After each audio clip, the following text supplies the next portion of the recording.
Hi, welcome everyone. They say that when we buy a used car and we already know which model we want to buy, it's all downhill from there. However, in the case of the XC60, it's a bit different because, and this is no secret, it's the most popular premium car. When it comes to the new car market, it's been like this for years, so on the used car market, there are also plenty of these cars. So if you decide to buy an XC60, your adventure with the used car market is just beginning. Because the price range is so wide, there are so many engine options and model years, and the number of listings is also impressive. How did Conrad do? Let's watch and find out.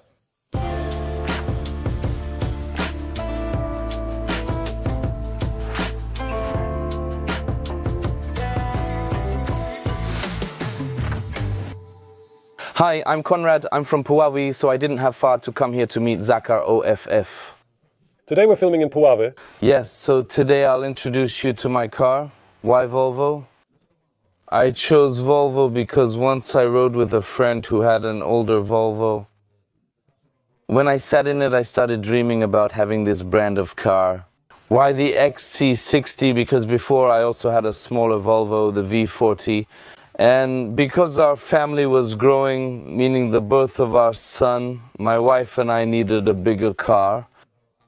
Referring to the words of Zakar OFF, well here, the selection of XC60s on the used market is very large, with a wide range of years and a wide range of engine models, both gasoline and diesel. The price range is really from 50 to 100,000, all depending on the condition, equipment and engine. We chose a diesel engine, 2 liters, 190 horsepower. When buying this car, the range was so wide that I didn't have to go too far out of town to get this particular car.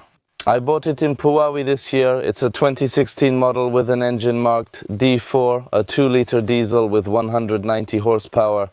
The car was imported from Germany and I am its first owner in Poland. When I bought it, it had 221,000 kilometers and now it has 230,000. I drive it a moderate amount, mainly on routes between Puławy and Warsaw, so I would say about 85% is highway driving and the rest is in the city or nearby areas. It's a D4 engine with 190 horsepower and 400 Nm of torque from 1,750 to 2,500 revolutions per minute. So far, as I mentioned, I've driven 9,000 kilometers with this car. The fuel consumption on the road is about 7.5 to 8.3 depending on the speed. It depends on whether you're driving 120 or 140. So far, it's been very good for me. I tried this engine, nothing has broken in it. Only before buying it was checked by my mechanic. And to put it briefly, a starter package was done, meaning the timing belt with the water pump. And there was also a small leak from under the valve cover, which was fixed by replacing the gasket. This starter package cost me almost 5,000 up to this point. There's nothing else that needs to be tinkered with because honestly the engine runs excellently. When it comes to equipment, the main thing I was looking for in a car was front sensors. That was my wife's requirement.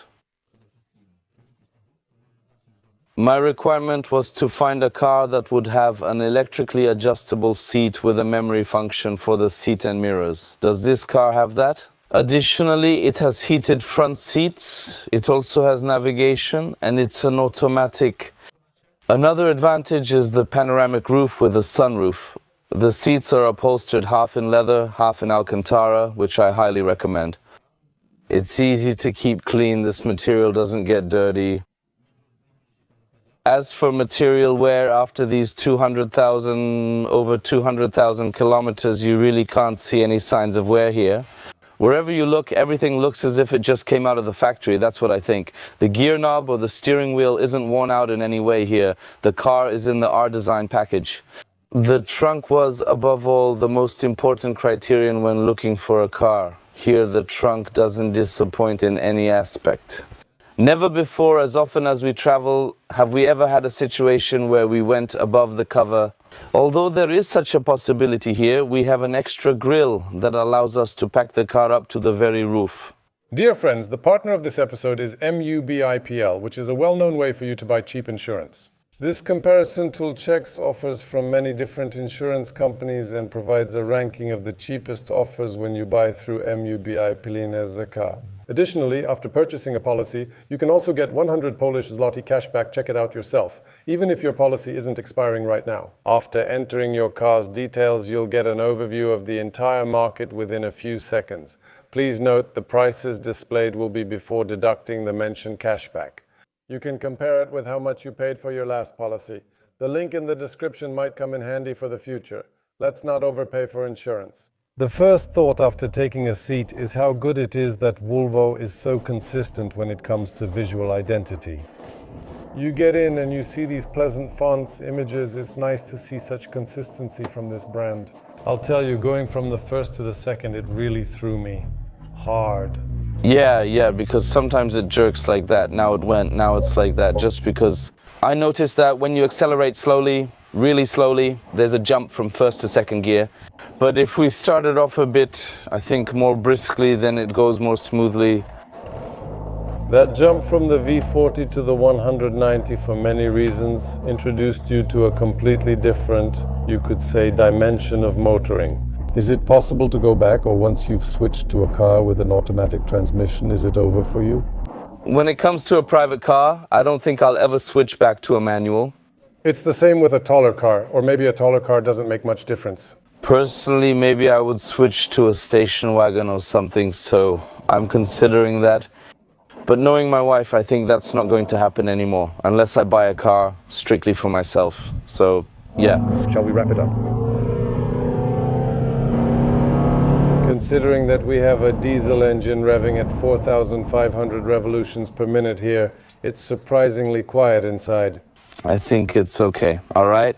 Look, we're talking without raising our voices at all. We're driving at 90 on wet asphalt, which also generates additional noise. And actually now, when the revs are below 2, it gives off a bit of low-frequency noise, but if I raise it a bit above 2, then the engine practically disappears. Now we're driving on a road that's good and smooth, and it's hard for me to say how it would handle on potholes. But if you say the suspension is stiff, that means it's going to be fun. During the test, OC should handle it well too. It's true that it's wet, but at most the tire will struggle. The suspension shouldn't. And still, the ride is really smooth, honestly. Well, sometimes the diesel wakes up and you can hear it's a diesel. Yeah, and besides, when you're cruising fast at 120, how much does it consume? At 120, it's even around 7.2, 7.1. At 135, it's about 7. I was afraid when buying the car that it would be less economical, but I'm pleasantly surprised that it's actually really good. You pay, let's say, up to 2 liters more compared to what the V40 could do, and you get much more dynamics in a much bigger car. Exactly. So all in all, I think the balance is positive. And why didn't you actually consider any other brand? Is it that it has to be Volvo, from Volvo to Volvo, and not like, we've already had a Volvo, now let's try, I don't know, a Volkswagen? Or like that, my wife said, why are you so set on this Volvo? Why are you so stubborn about this Volvo? I said, damn, it's those seats. Those seats just suit me so well, damn. And for me, driving comfort is, well, one of the priorities. But I won't say, look, I looked at other options. I looked at the Hyundai Tucson, which at the price I bought this Volvo, I could have had a car 2-3 years newer. But damn, I sat down and man, those plastics, it just felt too plasticky. Here I have nicely finished door panels in Alcantara, in leather. And these panels, well, I think these materials are also pleasant, soft. It's not that cheap, nasty Chinese plastic, if I can put it that way. We're trying to brake hard now. All right. All right, because I see an empty road here. Sure, there's nothing in the trunk, so... These tires grip pretty well too. Because yeah, when I'm starting on wet, with the wheels turned, it's empty, so I can allow myself to do that. It lost a bit of traction, yeah, but starting from 0, the traction control light didn't even blink for a moment. It pulled away smoothly on the front axle without any slip.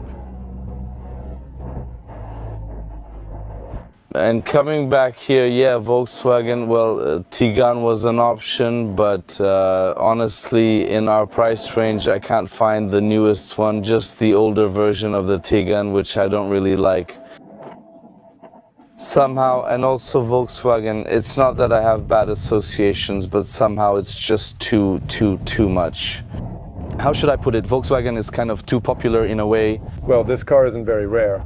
Yeah, that's true, but as a brand, I definitely have better associations with it, maybe somewhat in that way. Let me tell you, the tendency of this controller to go off, the gear it's currently in and driving on, it doesn't display. No, it doesn't display. But the fact that we're now driving 50 at 1,200 revolutions per minute, that's nothing cool, to be honest, because you can hear the engine going into vibrations, and again, those low frequencies are piercing through the car.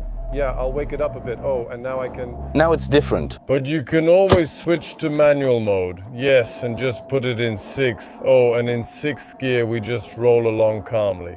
Well, sometimes you really have to do that, I guess, just so you don't strain it. Too much. Yeah, it's so eco-friendly, it'll shake you up. That's right. He can't do a double downshift. When he goes from 8th to 6th, he does 7th. Or even 6th. I say, okay, now I'll jump from 6th to 4th. You see, okay, before, no. No, I've never tested that, to be honest, you know. Sometimes with a manual, you can skip a gear. All right, let's do this test in automatic now. Let's do the moose test. Let's see how it handles. Now, even if the weather clears up, we're still driving on wet asphalt, so the tire, which has already proven itself once or twice, let's hope it will also let us do this maneuver here without sliding.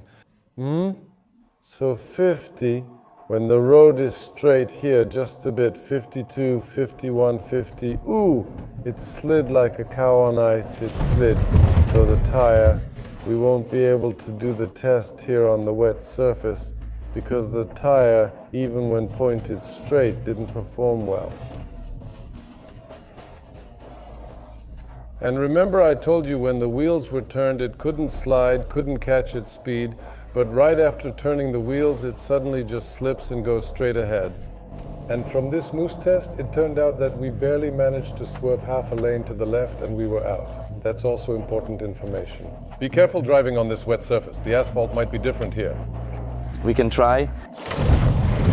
Yeah, here a little... Here it's better already. Okay, it caught on. The steering system works very well, it turns willingly, and the ratio itself allows for a strong turn to the left. I felt that during the jump to the left, it started to help us with the electronics and braked one of the wheels. It leaned slightly, not even that much. No, there wasn't any effect like it was sliding with the mirrors. No. However, the return was perfectly clean. Yes, the return was without electronics, without tire squeal, and basically, yes, exactly as it should be. So overall, it's not an extremely heavy car, right? It's not the full 700 or anything like that. Yes, it's not a weight that should make us want to end up in a ditch. What can I say? In the end, satisfied, a good leap. A very good leap. I think my wife and I made a very good decision above all, and I definitely wouldn't take it back. And I'm sure this car will serve us for the next, I think at least 3 to 4 years. We'll see what happens next, whether the family grows or not, but I think with 2 kids, this car will be enough for us.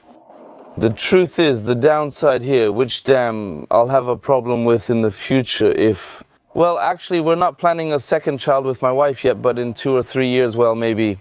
Well, the fact that we don't have International Standards Organization FIX on the front passenger seat, only in the back, that's a bit of a downside, but maybe we'll see how it turns out. In 3 years, you'll have a different vision, different possibilities, and you'll be driving an XC90. Yeah. I'm not saying no, I wish you that. Thank you. In that case, I wish you trouble-free driving for the next 2-3 years, as long as you need. So thank you for presenting the car. Thank you for letting me present it to the viewers and recommend a really cool car. Such sales speak for themselves. That's right, isn't it? How many of them are there exactly? And the fact that it's valued, that's right. Even though there's so much of it on the market, that's right. Thank you as well, dear viewers, for watching this episode. Remember to subscribe, because I'll see you in the next videos. Bye.